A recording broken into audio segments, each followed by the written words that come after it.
everybody. You guys all ready to go? Yeah, get started. Okay.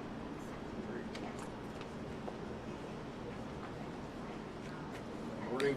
How's everybody doing? Thank you for joining us today. As you may know, I'm Greg Cornett. I'm the president of Rhode Island Energy. I'm here to talk about three, I think, very important and exciting things today. The first is lower electricity supply costs for this coming winter. The second is additional steps that we've taken here at Rhode Island Energy, working with state leadership to provide additional relief for customers. And then finally, I want to remind our customers of 5 simple steps that they can take to help control their energy costs this coming winter and really throughout the year. So let me get to the good news first. As you can see from the sign here next to me, we are today filing our proposed winter electric supply cost of 14.77 cents per kilowatt hour with the Rhode Island Public Utilities Commission. That is an over 9% decrease from last winter's 16.28 cents per kilowatt hour. This applies to the winter period of October 1 through March 31st. Now I want to remind you and our customers of a few important things around our last resort supply service. First, these LRS costs only apply to customers who choose not to shop or who are not in a municipal aggregation plan. So for example, the communities of Narragansett, Newport, Portsmouth, South Kingstown, Providence, Barrington, and Central Falls all have municipal aggregation plans, and therefore if you reside in one of those communities, you probably are not on our last resort service and these rates would not apply to you. Second, this is a direct pass-through cost. Supply costs are driven by the market and there is no markup or profit by Rhode Island Energy. So while supply costs for the winter are still higher than they are in the summer, we're still in that unfortunate cycle.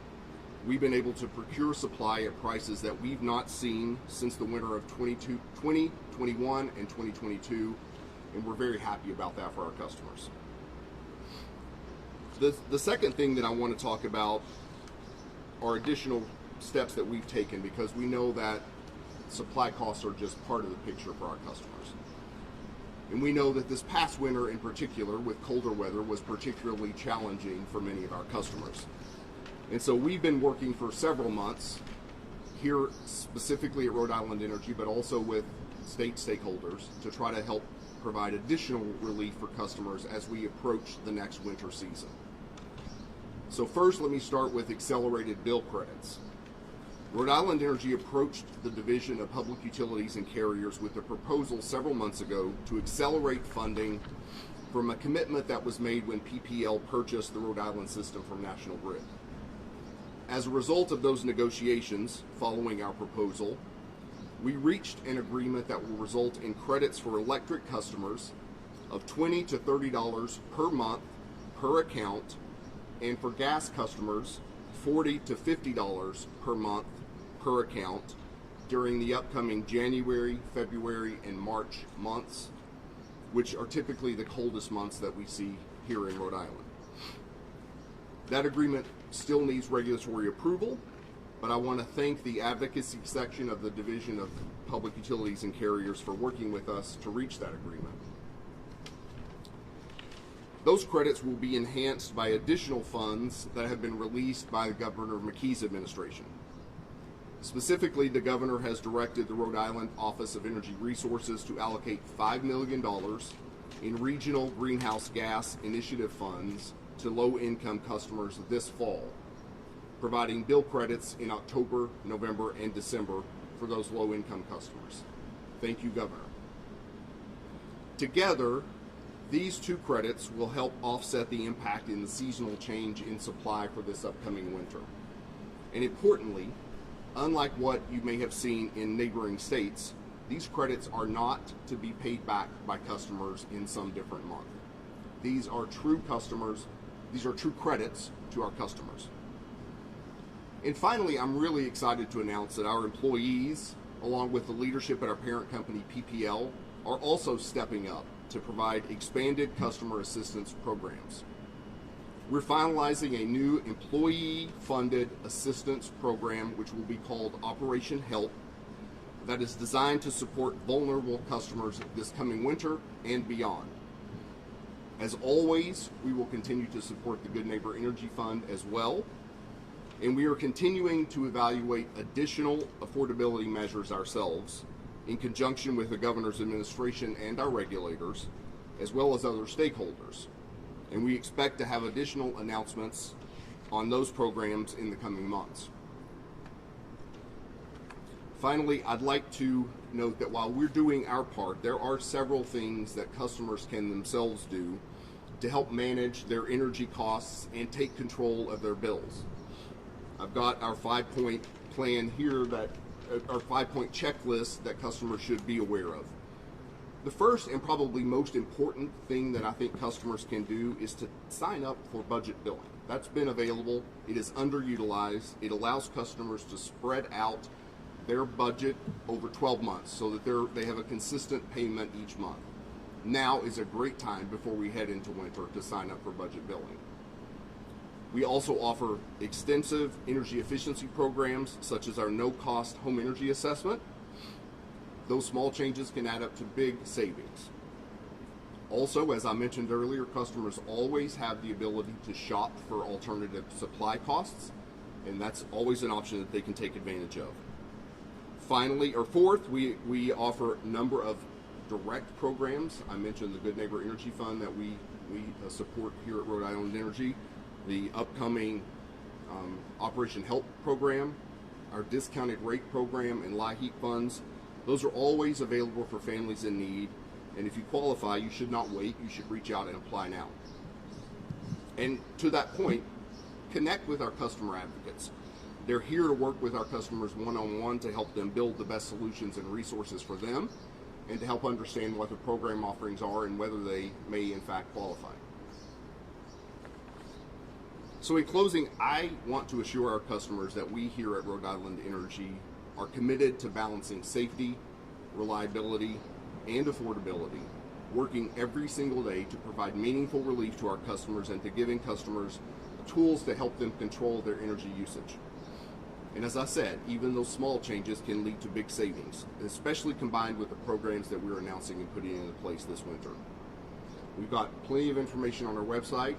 We frequently offer these programs advice on our social media channels, and so I would expect and suggest that customers should reach out to those resources to get more information. That's it for my prepared remarks. I'm happy to take questions. Nancy with Rhode Island Current. Nancy. This is, to my knowledge, the first time that the state utility provider has held a press conference to announce upcoming utility rate filings instead of just putting out a press release. Why do that now? And is this a reflection of the anguish and the criticism that the company has faced over its rates? I think it's a reflection of two things, Nancy.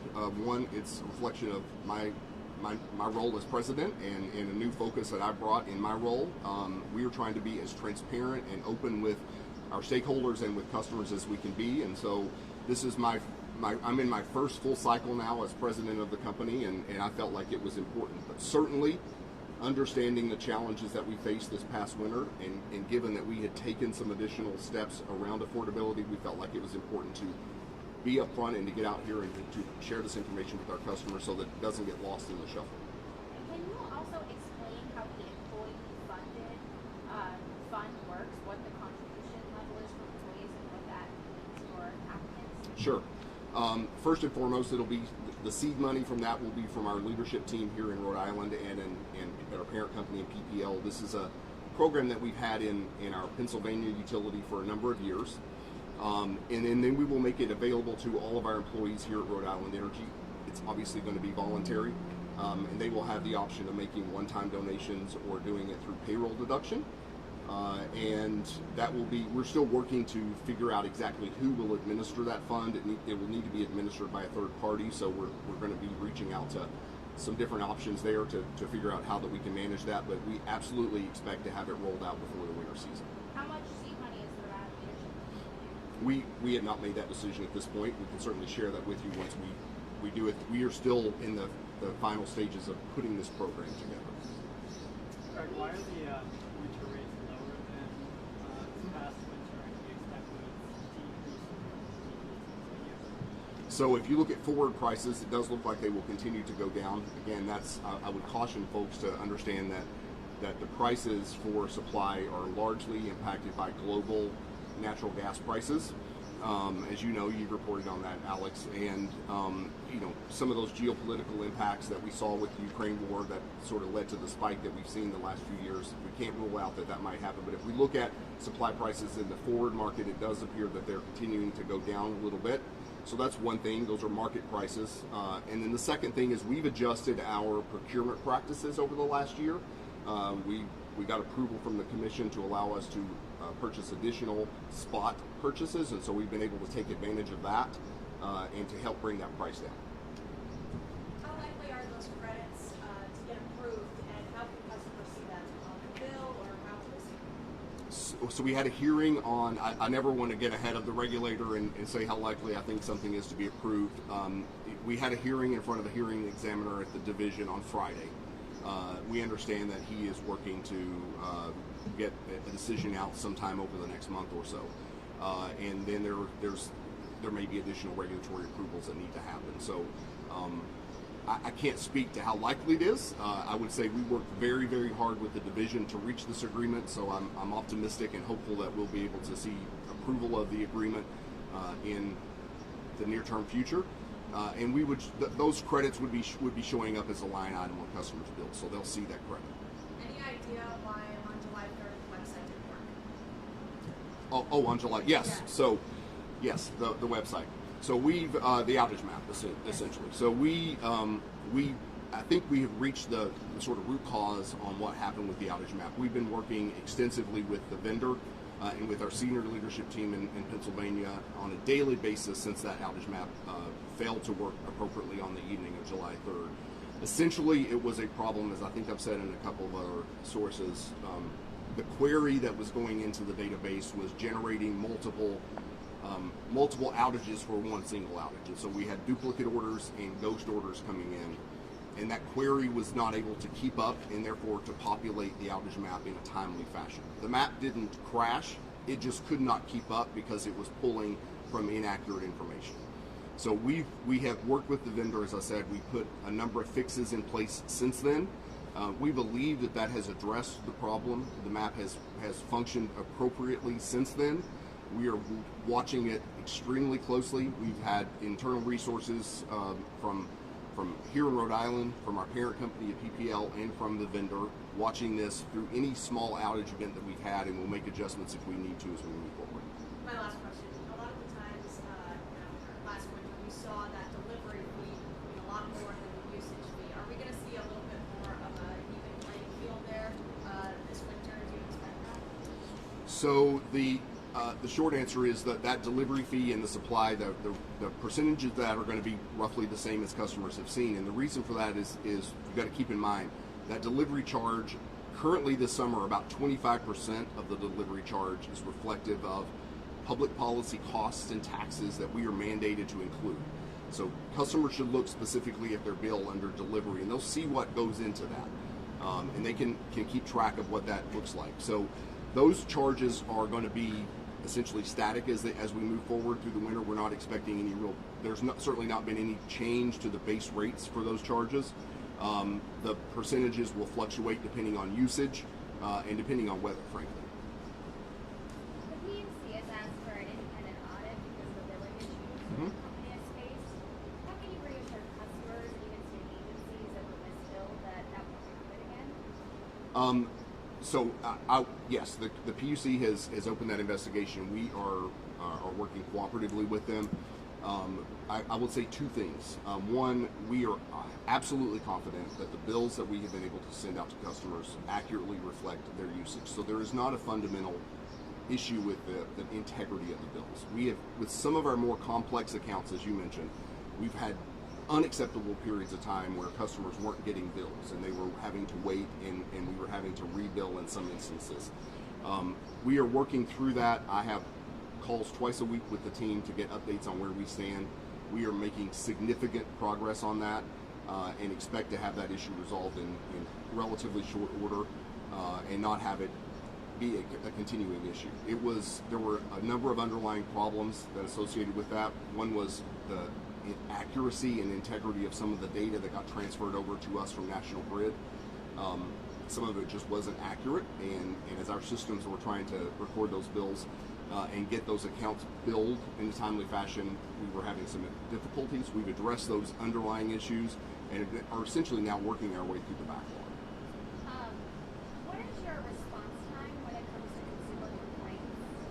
Do you have an idea of what that looks like? I mean, I'm still getting emails from people who are having problems with their bills and they can't seem to get in touch with Rhode Island Energy to resolve them. Do you have an idea of what that looks like? So I would say I can't speak to specific issues, as is always the case. If you've got a customer that you can give us their information, I can assure you that our team will reach out to them that day.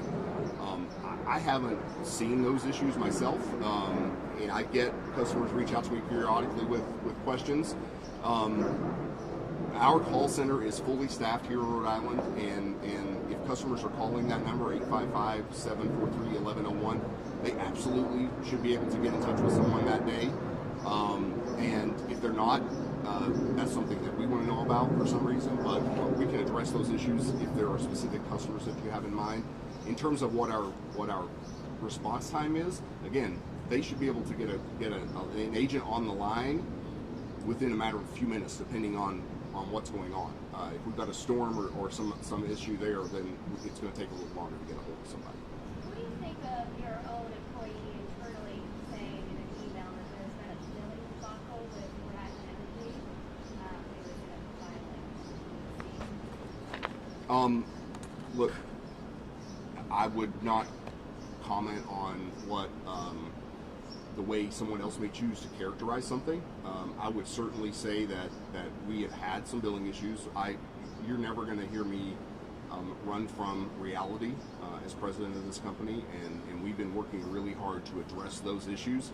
Again, what I want our customers to understand, there is absolutely no indication that we've seen or that we've heard from our regulators about the overall integrity of our billing system. We have had some one-off issues with really complex accounts or with unique situations on a customer basis, and the reality is those sometimes just happen in a utility system. The billing here is very complex, but there is no underlying problem with the accuracy of our bills. Who do you think the audit will find? Do you have an idea? Yes, I think the audit will find essentially what I just described, that we've had some issues over the last now almost 12 months since we rolled out this new system in August of last year, that we have made tremendous strides to address those issues, and that there is no reason for customers to be concerned about the integrity of our billing system.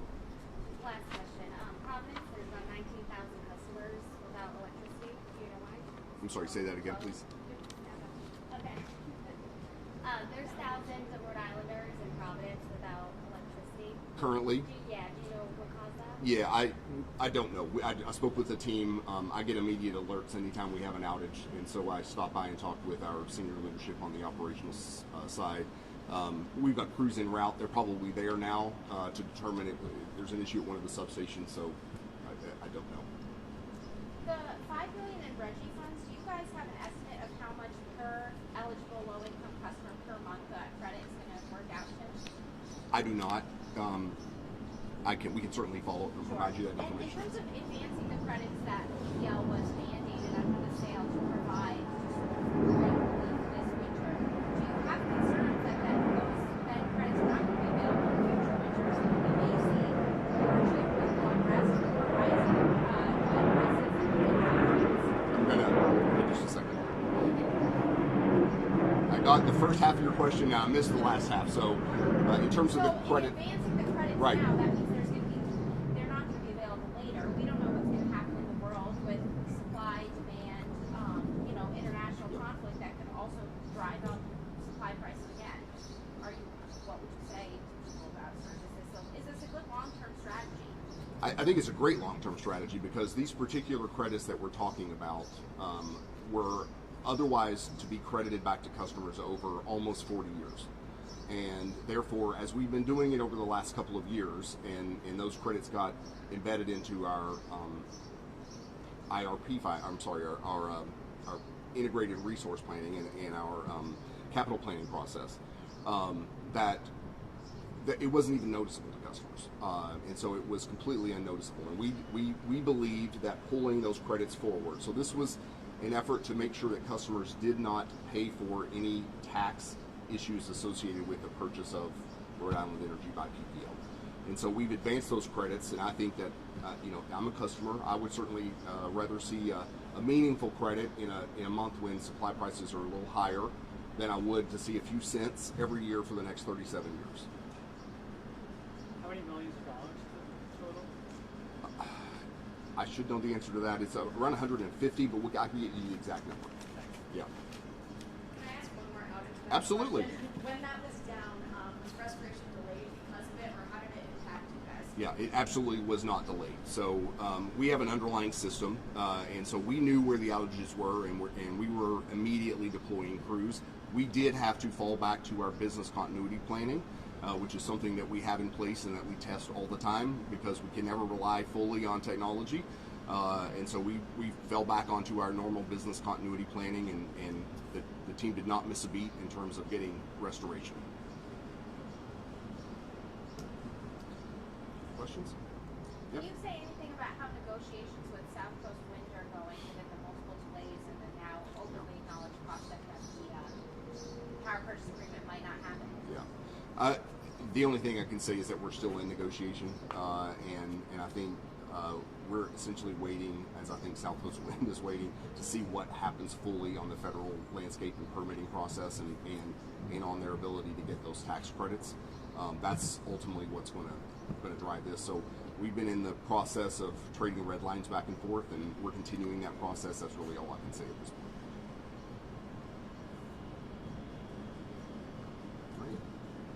Thank you all for being here. Appreciate it. Thanks. Thanks, Brent.